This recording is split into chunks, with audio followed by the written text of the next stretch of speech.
Sky News contributor Kosha Garda joins us, and past chair of Parliament's Foreign Affairs and Defence Committee, Michael Danby, both Peter Credlin regulars. Welcome to you both. I mean, thanks. Wake up today to see those fires in Hong Kong when you have the density of the population there. There was something like 8,000 people in those towers. Death toll now at 55. It's going to be very interesting to see what Beijing says about this. Yeah, but there won't be any local scrutiny from the Apple Daily because the publisher, Jimmy Lai, is like every Democrat in jail. And I wouldn't go back to Hong Kong. I've been there many times in the past, but it's now just another communist colony. Yeah, they've arrested 3 people. It was bamboo scaffolding. That was the thing, Kosha, that got me. What are you doing building scaffolding out of bamboo?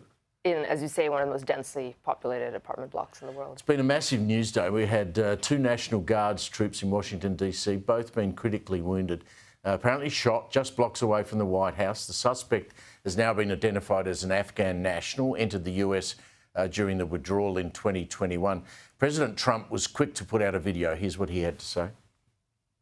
We must now re-examine every single alien who has entered our country from Afghanistan under Biden, and we must take all necessary measures to ensure the removal of any alien from any country who does not belong here or add benefit to our country. If they can't love our country, we don't want them. Kosha, they added another 500 National Guard on patrol in Washington itself. I mean, Donald Trump is just not going to put up with this. It's going to be interesting to see where this goes. He won't. As he mentions over here, he has really single-handedly reshaped the immigration debate in America. Nobody was talking about it, even though there was a huge disconnect between the leaders and the people. And when he came down that golden escalator till today, it's been immigration, illegal and legal. This is an example of something that is quote-unquote legal. However, it's just very generous. We have these very generous policies. Who knows what kind of vetting was done or not done for these folks that were allowed in. They were ostensibly people who helped the U.S. during the war, came in, but then you have something like this happen. So I think this moment, it's horrific. Hopefully those National Guardsmen are okay. They are in critical condition, and then this just gives him more oxygen to try and move the needle on him. Well, Michael, remember those chaotic images of that aircraft taking off from the Bagram Air Base with people hanging off the wings when Biden took everyone out of there. They've got no idea, presumably, who these Afghan people are in their own country. Tragically, events like shooting a National Guardsman from West Virginia in the head and in the chest and killing her comrade next to her is going to reinforce Trump's message against, as we've seen in the statement, against illegal aliens all around the United States, and will reinforce his determination to deploy guards in Memphis and in Chicago and maybe even, well, they were in Los Angeles. But I see this in the context of him banning the Muslim Brotherhood and acting against he used the word terrorism today. Somali rorts. He's got a whole raft of issues, as Kosha said, that were not, I wouldn't say kosher, but they weren't okay before, but now they are, and they're seen by people to have resonance. Well, it's a big jump to go from being worried about having illegal immigrants in your country and then calling it a terrorist attack.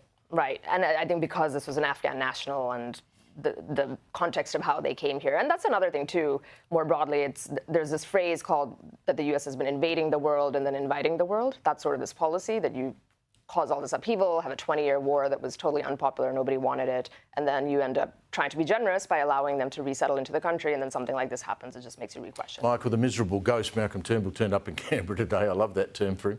Like all ex-Prime Ministers, he has his portrait painted, which is now going to hang in the gallery there. He then couldn't help himself, unloaded on Sky News, unloaded on the Coalition, unloaded on anyone that's not Malcolm. You've been in the room with him. I've been in the room with him. The problem for Malcolm is Malcolm thinks he's the smartest person in any room he goes to. Well, neither of us were invited to the portrait investiture. Yeah, thank God. Such a great shame. But isn't it weird that he was ever the leader of the Liberal Party? He'll be remembered for his incredibly expensive battery in the Well, no weirder than Mark Latham in charge of your mob. Yeah, well, it's the same. I put him in the same category. 20 billion battery, which was meant to cost $2 billion, but he did do one good thing, and that is he stopped Beijing's interference in telecommunications in Australia by banning Huawei. Someone called him today Malcolm of Snowy River, which I think is very interesting. He wouldn't have liked that, no, even the Banjo-Patterson references.